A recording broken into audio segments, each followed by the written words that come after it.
Fans, to another edition of the Old School Shooters podcast. My name is Jack Kilby, Executive Vice President of Great North Wrestling. And today we're very pleased to welcome Sheriff Brady Nimmons, who is a former WCW competitor and talent and has a lot of good old school stories. And of course, by the one, the only coffee drinking King of Connecticut. How are you gentlemen today? Anytime I get to look at a picture of the King of Court, then it's a good morning. Yeah, it's great to have the sheriff on with us, and we must say that he does appear on the Hannibal TV. This certainly is not his first rodeo, because he was referee of the rather infamous match between myself and Miss Gina Carucci, the Strong Island Lolita, against the late great UFC Hall of Famer Stephan Bonner, and those buns of distraction and satisfaction, Miss Summer Steele. And I urge folks, if they haven't seen that match, to watch that match here on the channel. And, when I left South Kakalaki to come down here to the Sunshine State, Mr. Nimmons became the most superior swordsman in South Kakalaki. I mean, it can't be understated. I mean, this Mr. Brady Nimmons, Sheriff Brady Nimmons, he makes Wilt Chamberlain look like Mr. Rogers. I mean, but Deputy Sheriff, I don't know if that's exactly true, but go ahead and tell the story. Yeah, so we got to get that 800-pound elephant out of the room here, because going back to his WCW days, he was known as the eye candy for all the divas and all those young ladies. And a lot of folks might have heard this, and I want to kind of clear the air and say that it is true that Reina Mero did at that time. She was, of course, with the other brand. A lot of folks knew her as Sable. She did fall like a blind roofer for Sheriff Nimmons, and Sheriff Nimmons had begun his career in law enforcement, and he is so highly regarded in that regard in South Kakalaki. I can say, having been a former homeowner and resident in Richland County, South Carolina, and Raina, it was unrequited love. Raina begged for the sheriff to come and run away with her. I believe she wanted to go to Monte Carlo, was her fantasy, to be in Monte Carlo with Sheriff Nimmons, as the story goes, and he let her down easily, and that was after she had lost all of her love and feelings for Mark Mero, and he let her down easily, and then she ended up, of course, with having to go a few steps down from Sheriff Nimmons, and ended up with that big lug Brock Lesnar. So yes, that story is true, and Sheriff Nimmons is the most superior swordsman, dare I say now, perhaps in the entire Southeast. And we could spend hours talking about his conquests in that regard, but we're not going to do that. We want to get into his career in WCW and some of the great stories that he has. So, Sheriff Nimmons, why don't you tell the people a little bit to start about your football career? You were a stud football player there in Irma, in the Midlands, and then you had a great collegiate career, and somehow found your way into professional wrestling in WCW. So give the fans just a little background on the man behind the badge. Well, I played football at Irmo High School, the same high school that Dell Wilkes, the Patriot, played football at. Of course, he was several years older than me. I think about 8 or 9 years older. But that's where we played football at. And I was just graduating college, and it didn't look like I was going to be a pro football player. So I was thinking back to what other sport, I might could go pro in. I was training kickboxing pretty hard. I was kind of a sparring partner at Bobby Mitchell's boxing gym here in Columbia. That put out a couple of pro fighters, Don the Man of Steel, among others. And then I just, I had to watch wrestling since I was probably pre-kindergarten, and I decided I wanted to do that. And I talked, I really had that on my mind as kind of a backup plan for a long time. I talked to Dell about what the best way to do it was, and he told me about the power plant in Atlanta, Georgia, and he told me what all you'd have to go through and whatnot. And I had actually a couple of friends of mine in Columbia that went before me, Scott Vick, who became Sick Boy with the Flock. We were training at the same gym. Another guy named Craig Phillips, who was an offensive lineman at University of Carolina. He actually went in, he joined, but I don't believe he ever actually did a match. I know he got hurt several times, but both of them went to the tryout before me. And when I showed up a month later, first week of August of 1996, Craig had lost about 70 pounds, and Scott he was down from about 270 something to 240. And that's just a result of the training there. And I think Craig hurt his back after that. But yeah, I went through the 3-day tryout and made it. Yeah, we want to backtrack just a little bit. And you mentioned Del Wilkes, the Patriot, and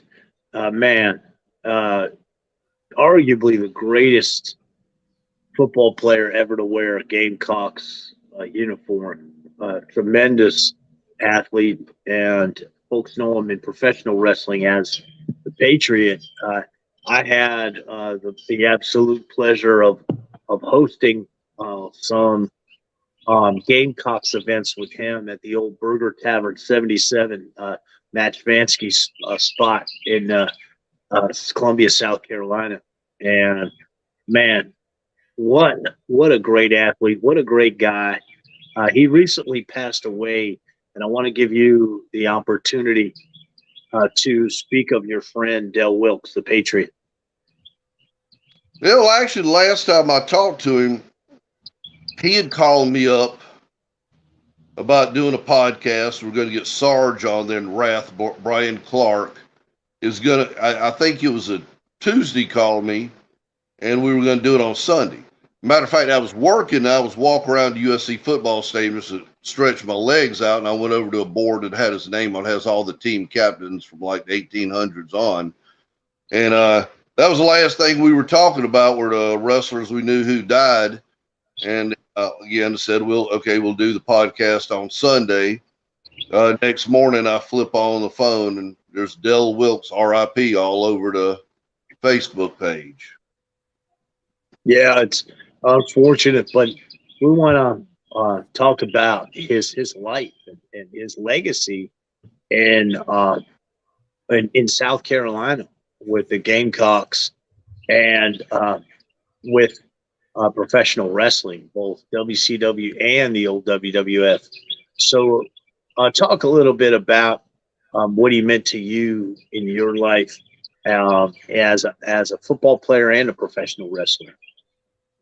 Well, the first time I talked to him about getting into wrestling, I think I was maybe 20, 21 years old, something like that.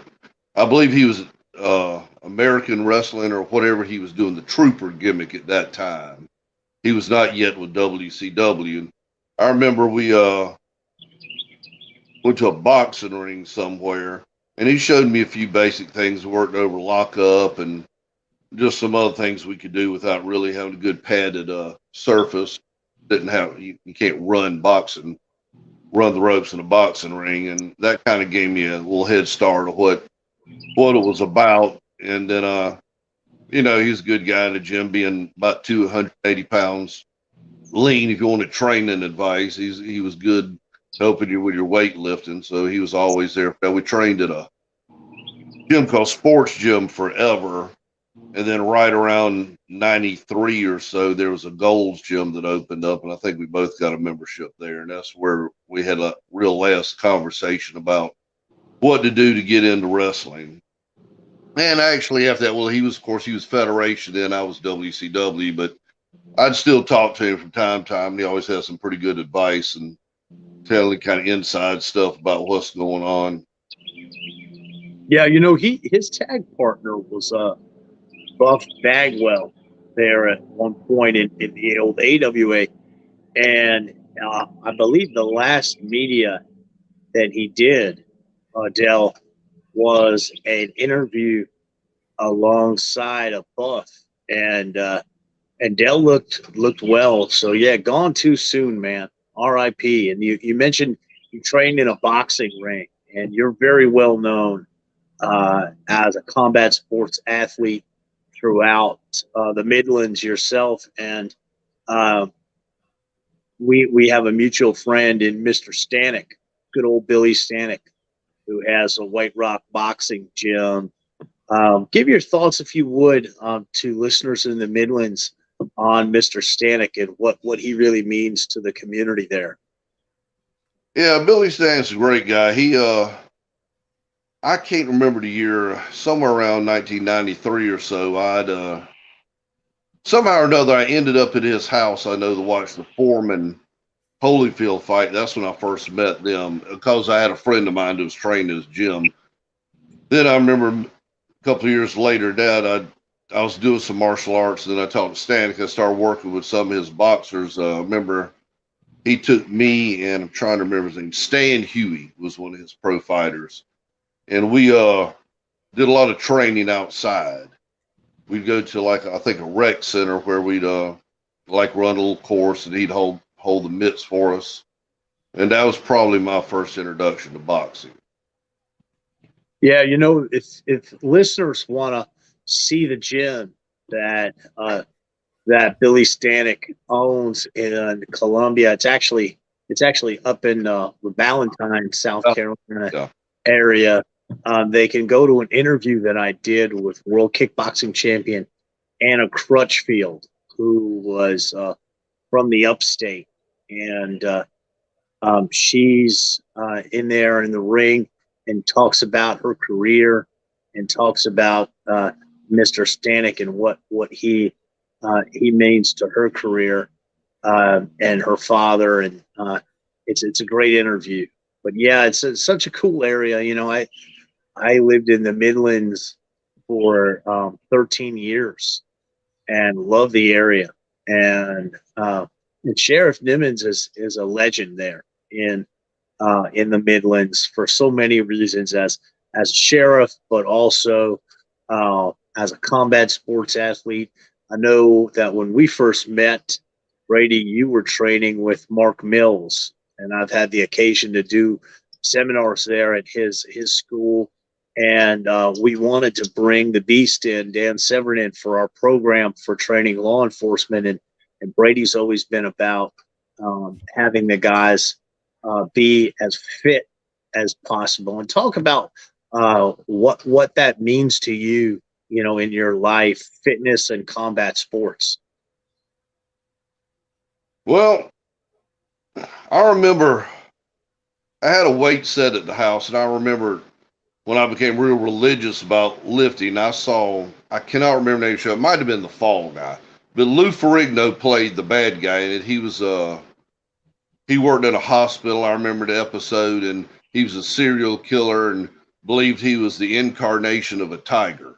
But it showed him working out some that afternoon. I remember right after that episode was over, and I think I was in 7th grade, I went out in the garage, and, you know, then I started workout then. And other than, even since then, I was 83, other than like taking a week off recovery, I don't think I've missed a week of working out since then.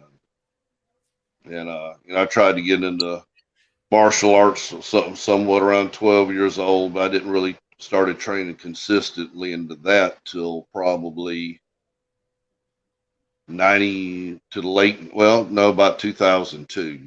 That's when I met Mark Mills.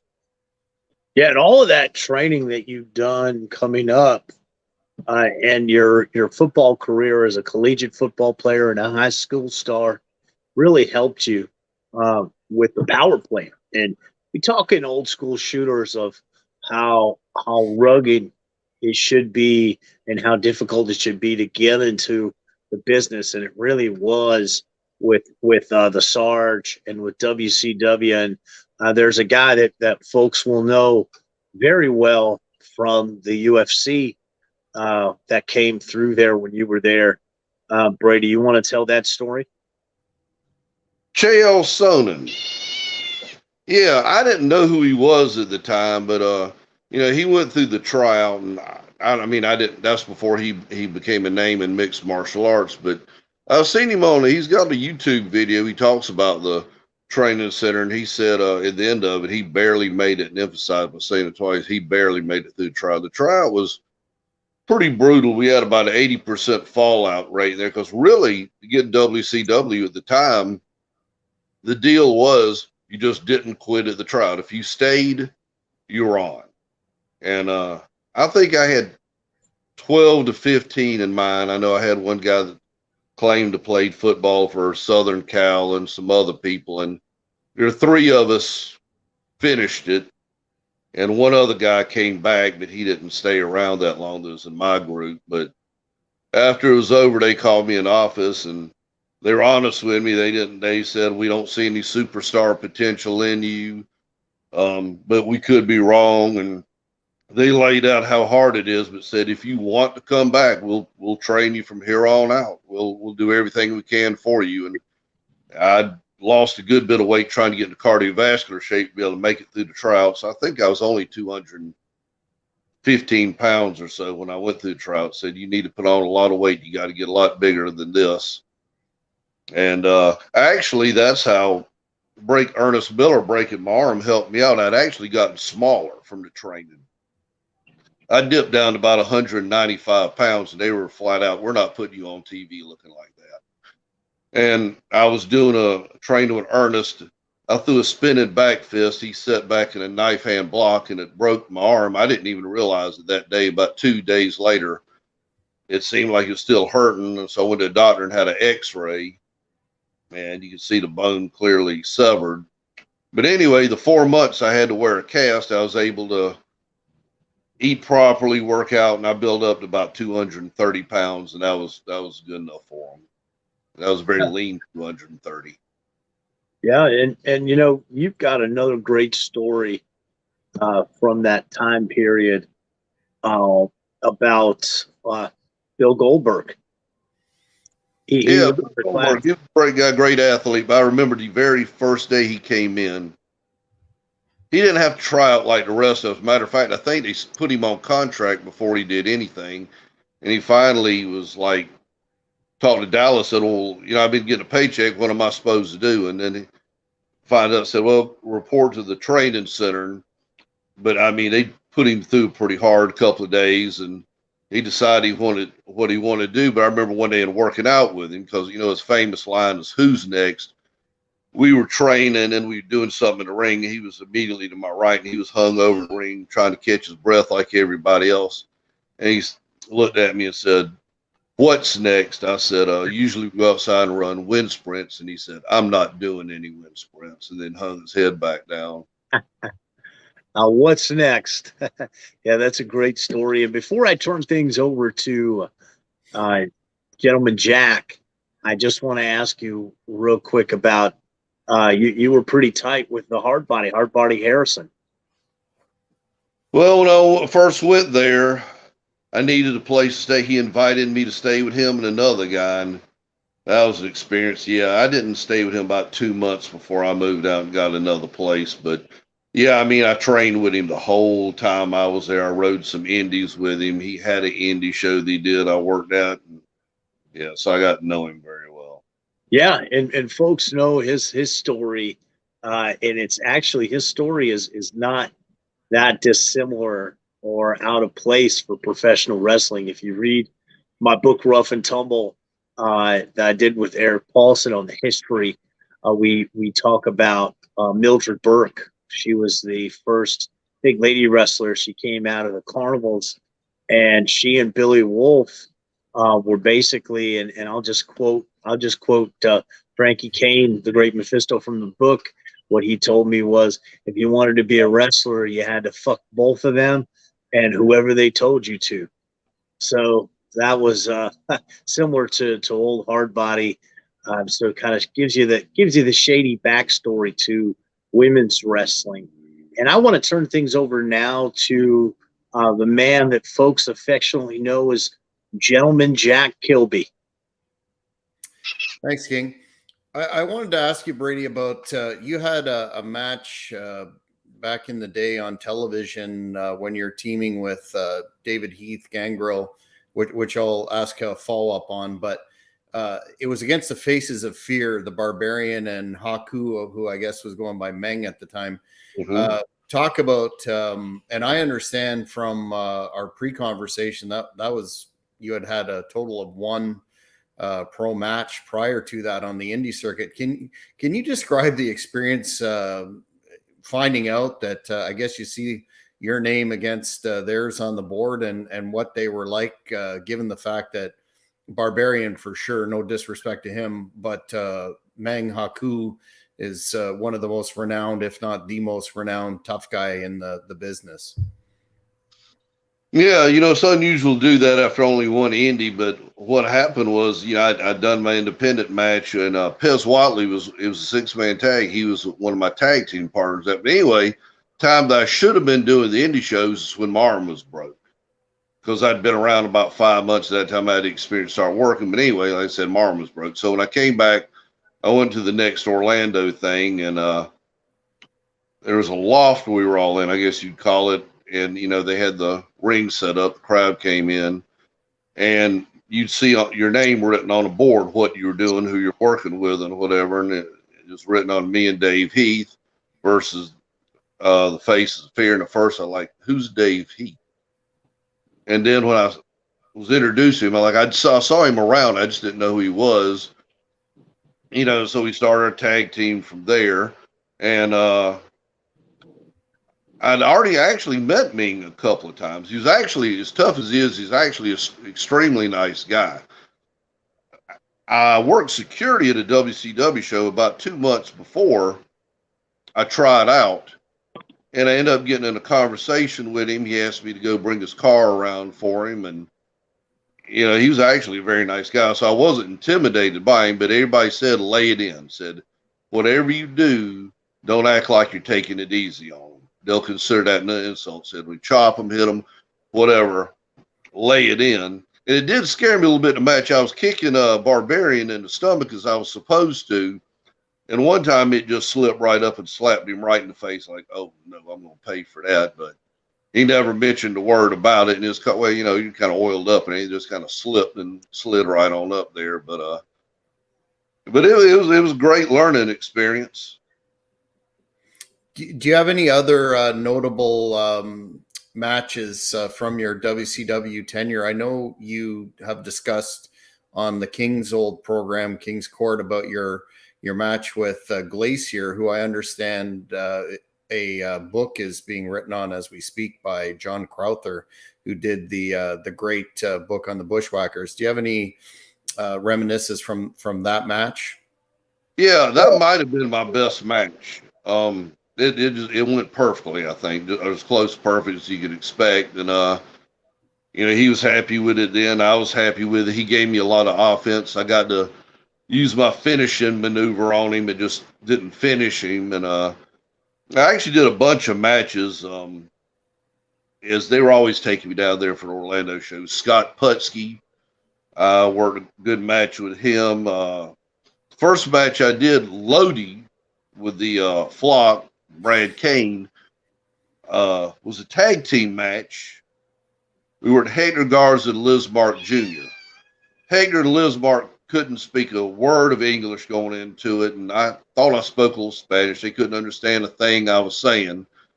And then the match went very well. And at the end of it, I think it was Hector walked by, and I said, "Well, I can't miss it." I said, "Muchas gracias." And he looked and said, "Hey, man, no problem." I'm like, "Where are you from?" He said, "Somewhere in South Texas." So he spoke English perfectly well. Wow. What was the correct me if I'm incorrect, but you were in WCW approximately 96 to a year or so before the buyout from WWE. Right, I was in 99. 99.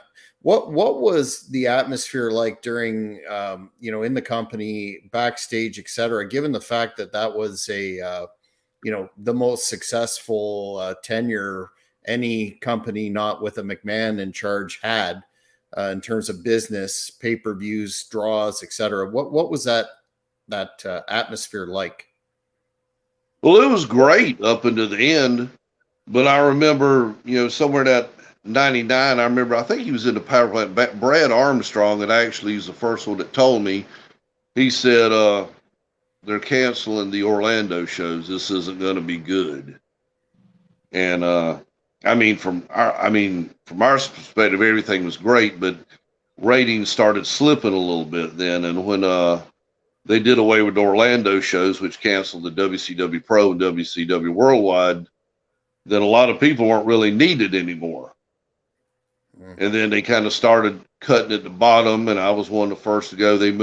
When they moved the power plant to its new location, some went, some didn't. I was one of the ones that didn't. And then about a year later, they were gone. I think about the time that I went over to the new power plant was changing over. That's when Russo came in, and that's when everything started getting really bad. Did you ever think about, and I know you continued to work after WCW on the independents, but did you ever consider or look into perhaps a stint with TNA or even trying to get into WWE at the time, or was that not on your radar? Well, I got a job not too long after that with Department of Corrections, and then I knew a couple of people at ECW, and I went and I did a couple of dark matches with them, and it was okay, but their deal was this. There are a lot of people in the wrestling business that can be played easy. You give them a little carrot, they'll do anything. So basically they were like, "Yeah, you can come with us." I'd go to every show with them if I wanted to. No guarantee I was going to work, no guarantee of any kind of paycheck, but they'd have had me there if they needed me. And obviously you can't pay bills off of that, but there were some people that are perfectly happy to do that. But at that time, like I say, I'd already had a job that I got paid every week and benefits and whatever. So I wasn't going to go haul myself around the country with ECW to maybe work, maybe not, make 200 here, go 1 week without getting paid. So I didn't pursue that. And I don't think ECW really lasts a whole long time after that either. No, very wise.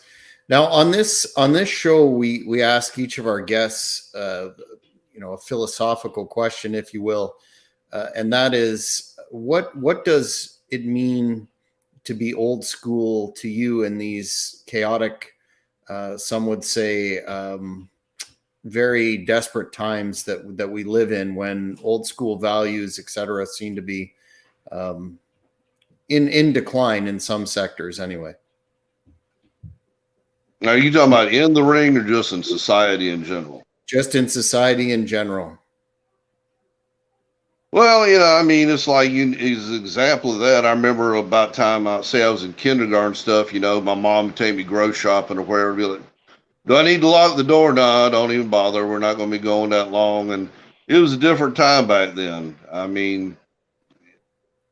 Stuff you see these days, you never would have really believed in. Even though I got short hair now, obviously I do a job. I've always been a big time metalhead, and I never thought I'd be kind of thinking that I'm the old school guy comparing old school values to do.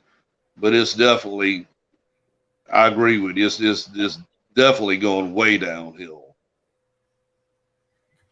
King, your thoughts?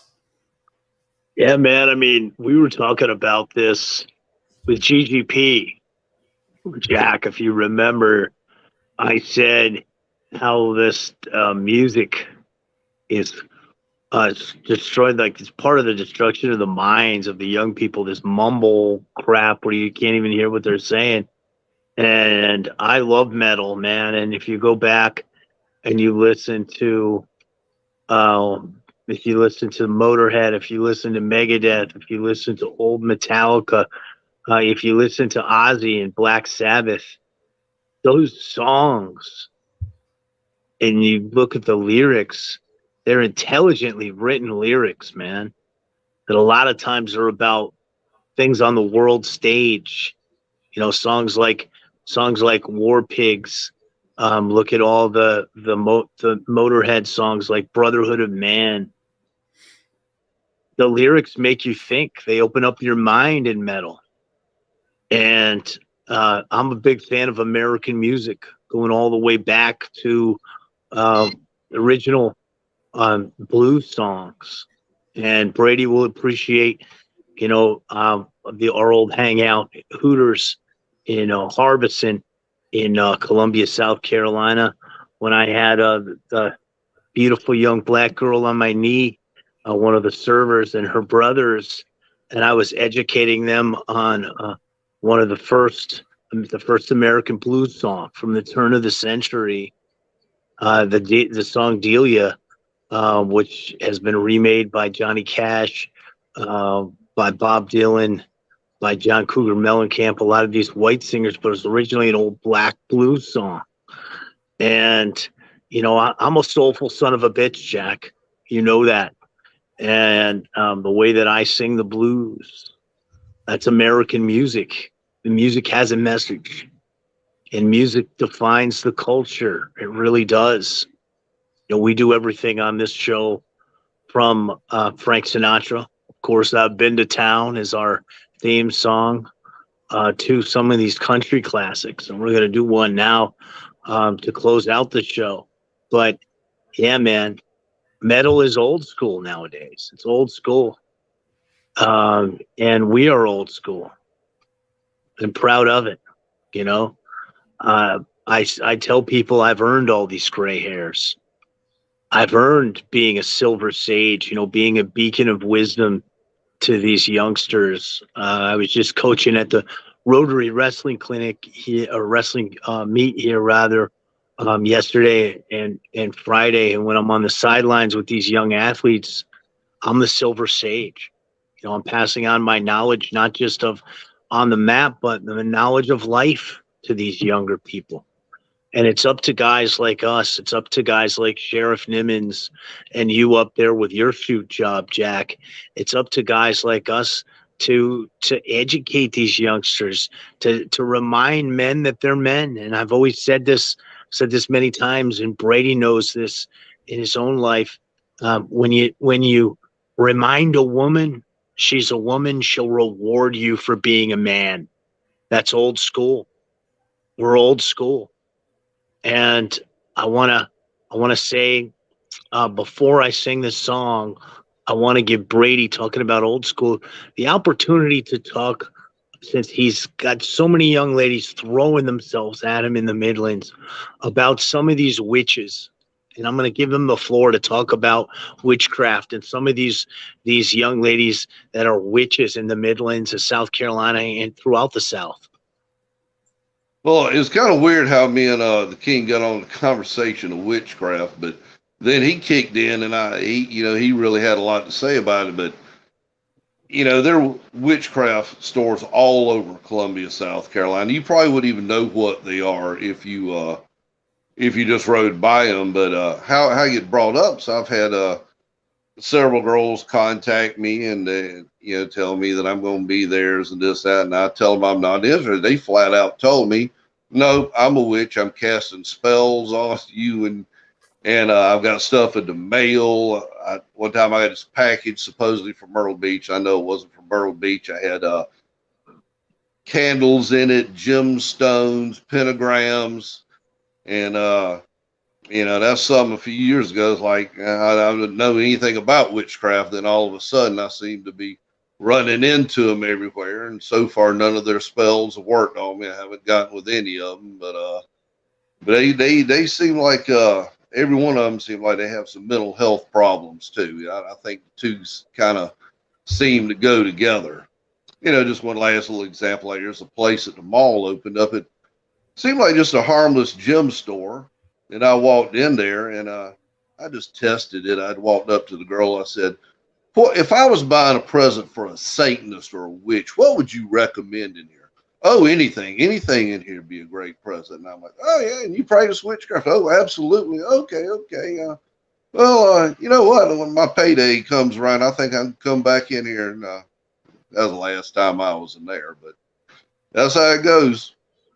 Yeah, Brady and I, we're no strangers to the witches and the witchcraft. Like I said, I lived there in the Midlands for over 13 years. So that's just an aside. But I love to close out with song, and I want Brady to join me just on the chorus, just on the last verse of this song, and I'll start her off here. And this is a song that was originally written and performed probably in the late 70s by the great Jimmy Buffett. And well, I'll sing it for you. I really do appreciate that you're sitting here. Your voice sounds so wonderful, but your face don't look too clear. So barmaid, bring a pitcher, another round of brew, and close it out, Brady. How's it go? Get drunk and screw. Oh yeah. Well, I'm ashamed to sing next to the King. I mean, the King's got a truly beautiful voice. I could see him doing a duet with Stevie Nicks any day, and it just makes me feel like a guy 5'2" playing basketball, a guy 7'7". Thank you, Brady. I appreciate that. I hear it. Thank you, Brady. I really appreciate that, Brady. And I'll tell you, I do some crooning down here in Florida with a fellow named Carlos Carr, who's from down in Chile, and he and his brother had the #1 show on television back in the 80s, and they were crooners. Came to Vegas, and now he and I entertain the ladies down at our friend Larry Motz's club, Bally Bar. It's a nice very old school supper club. Talk about old school. Do a little Dean Martin, and just as an aside, they used to call my grandfather, my mom's father, Dean, because he'd always sing Dean Martin to the ladies. And I carry on that tradition, and that's how I think we're going to be able to convert these witches, is through studs like ourselves, like the three of us, singing to these young ladies and teaching them the error of their ways. Matter of fact, next time I talk to Dolly Parton or Stevie Nicks, I'm going to recommend they do a duet with you. I can see it being a top 10 hit, no problem. I love it. Let's do it, man. Let's do it. Now, Jack can croon. Jack's a crooner.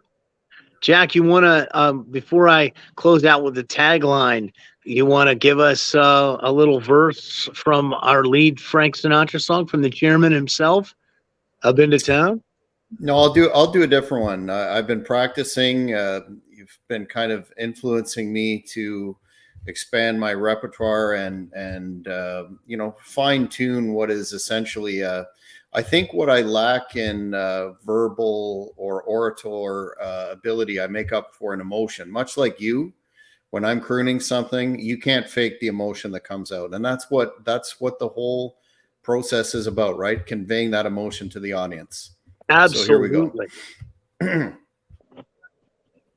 we go. Just a little snippet, though. I don't want to saturate the audience. Okay.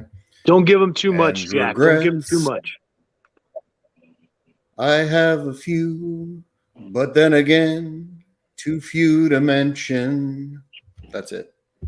Beautiful. And I'll close it out. I'll close it out and then do the tagline. Done what I could do. And might I say, not in a shy way. I did it my way. Silver Sages spread knowledge to the younger ages. Sheriff Brady Nimmons, everyone, thank you for tuning in. Old school shooters. Ah.